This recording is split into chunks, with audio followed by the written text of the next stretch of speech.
Why is society overly feminized? Well, I didn't ever say that society was overly feminized. So if we're going to discuss my views, we should use my actual word.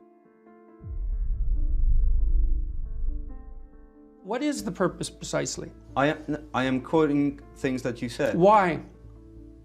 What is it that you're trying to establish? Because you said that. I thought we were talking about masculinity. We are. No, we're not. Yes, we are. What? How are we talking about masculinity? Because I'm asking you what you think of men and of women.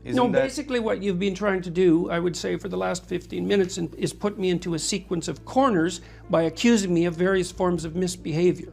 So why are we doing that? What's the point here? These are things that you said. My job as a journalist is to ask questions about what you represent and the ideas that you defend. Your job is also to select the things that you might ask about in some manner that doesn't indicate a substantive bias. You picked 3 things to talk to me about in the last 20 minutes that were very carefully selected. Like, why did you pick those things? Because this is my job. Boy, is it big now?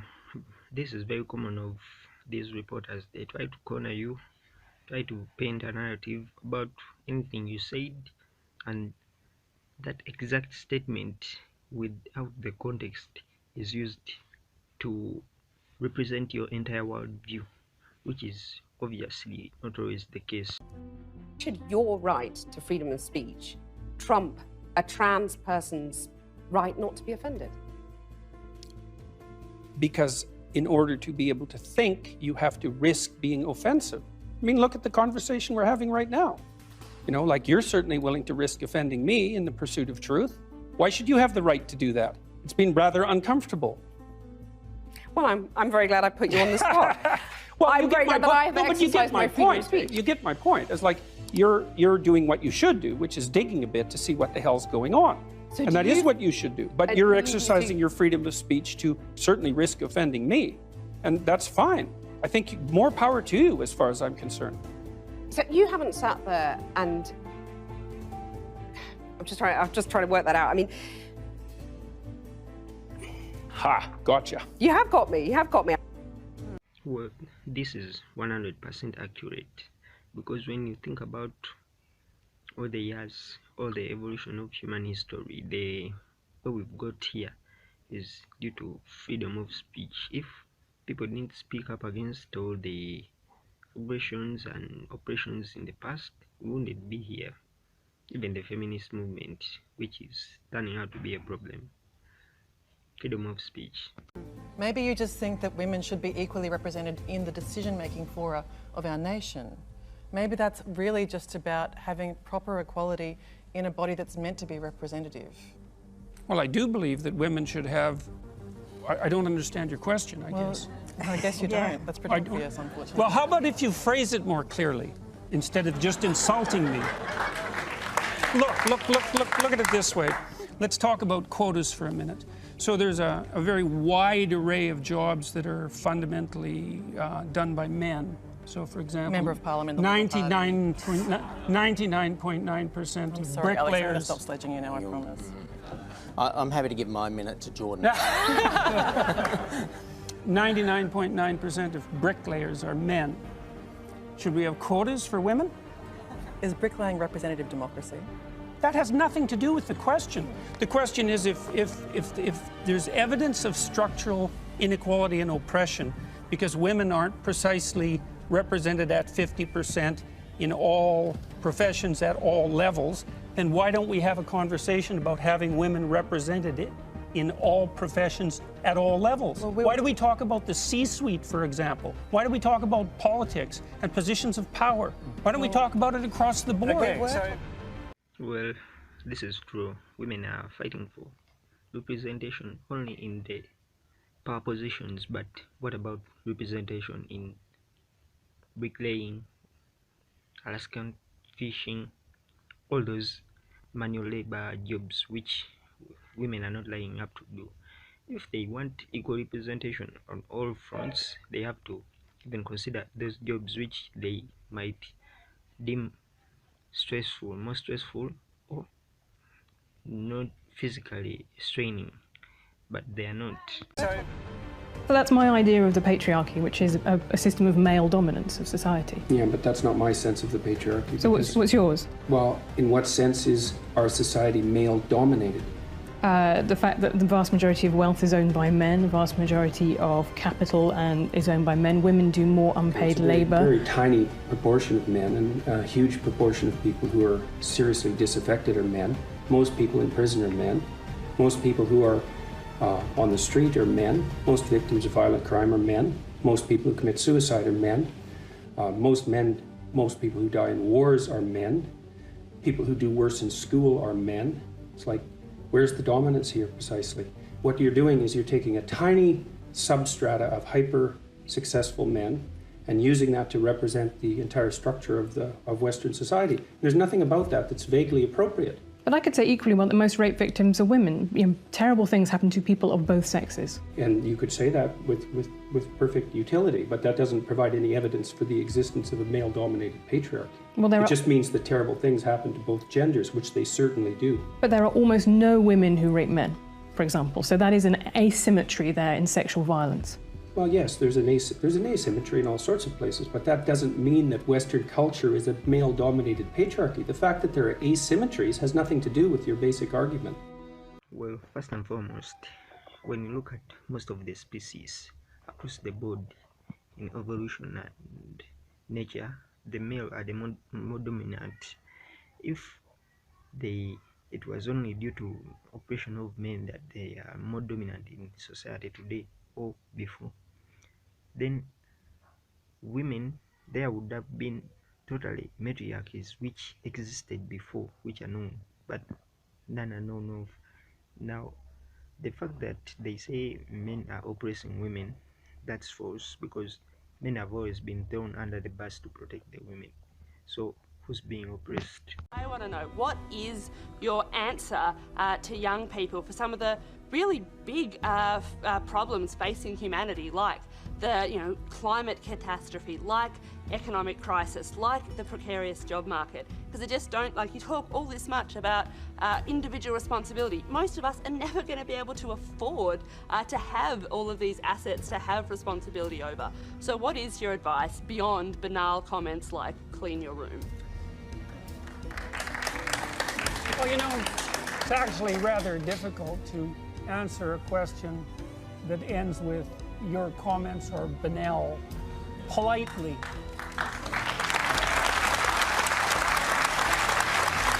So, I would consider that more of an opinionated, personal and political statement than actually a question. So why don't you try reformulating that so that there's an actual question there? What is your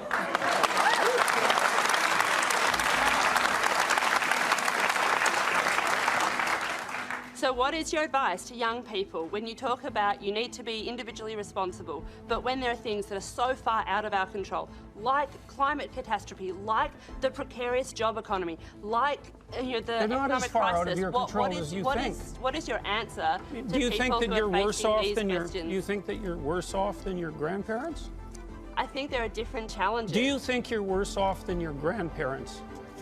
I think that Jordan, once again, we're not going to cross-examine our questioners. Fundamentally, I'm a psychologist, and my experience has been that people can do a tremendous amount of good for themselves and for the people who are immediately around them by looking to their own inadequacies and their own flaws and the things that they're not doing in their lives and starting to build themselves up as more powerful individuals. And if they're capable of doing that, then they're capable of expanding their career. And if they're capable of expanding their career and their competence, then they're capable of taking their place in the community as effective leaders. And then they're capable of making wise decisions instead of unwise decisions when it comes to making collective political decisions. I'm not suggesting in the least, and have never suggested, that there's no domain for social action. I'm suggesting that people who don't have their own houses in order should be very careful before they go about reorganizing the world, which happens in many ways. Can I just... Why do you feel that someone's personal gender identity and pronouns infringes your free speech? Can one not... Well, first and foremost, she started off being disrespectful, so it's hard to answer somebody who's just being disrespectful. And also, You can't really organize anything if you yourself are not organized. When the place you live in is not organized, where does the organization start? That's the question. I never said primarily, Jordan. What I'm interested in is why you think that you get the reaction that you do from the alt-right. Looking at, the Cathy Newman documentary. What reaction? Interview. There's 10 million people watched that and commented on it. I'm talking about what I saw, and I'm curious to know what your reaction was to the glee with which the alt-right seized upon that. Well, I don't accept. Should we deal with the death threats? I mean, she had, I think, a dozen. I don't accept the concept that it was the alt-right that was doing this. There were 10 million people who commented on that video, and about 95% of them commented negatively on Cathy Newman's behavior. You think there's 10 million alt-right trolls watching that? A trans woman is a real woman. I don't really like the way those questions are formulated. Now, I don't know what that means. What do you mean, a real woman? Well, I'm asking you, in your mind, it depends what you think a real woman is, but do you think a trans woman is a woman? No. Why not? Because I think that women are capable, generally speaking, of having babies, and they have female genitalia, and they have an XX chromosome. And when you think about it in a broad sense, a trans woman isn't even a woman, because the fundamentals, being able generally to give birth, and the XX chromosome, she doesn't have those things, and she might be able to have behavior which resembles that of a woman, but I think that just lies more on the feminine behavior of men, some certain caliber of men, feminine men, and less on that of a woman. The studies, and I'm really also very much interested in studies like the analysis that was done by the American Psychological Society, which looked at 45 analysis of whether there's sex difference over 20 years, and its conclusion was that men and women are basically alike in terms of personality, in terms of cognitive ability, in terms of leadership, but what it did find was that media depictions of men and women as fundamentally different perpetuate misconceptions, as does workplace. Men and women actually are more the same than they are different.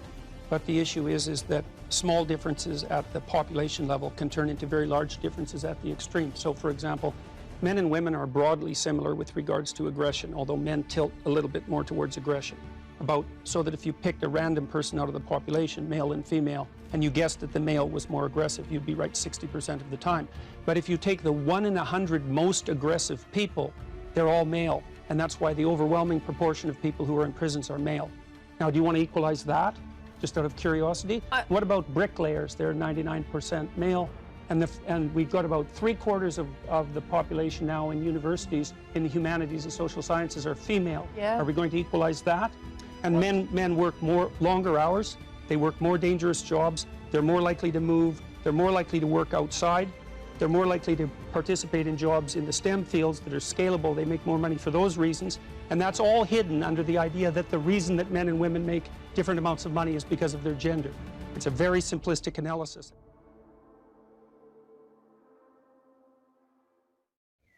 Well, he couldn't have put that response any better, because men and women are alike in many different ways, but when you look at the extremes, they are very different.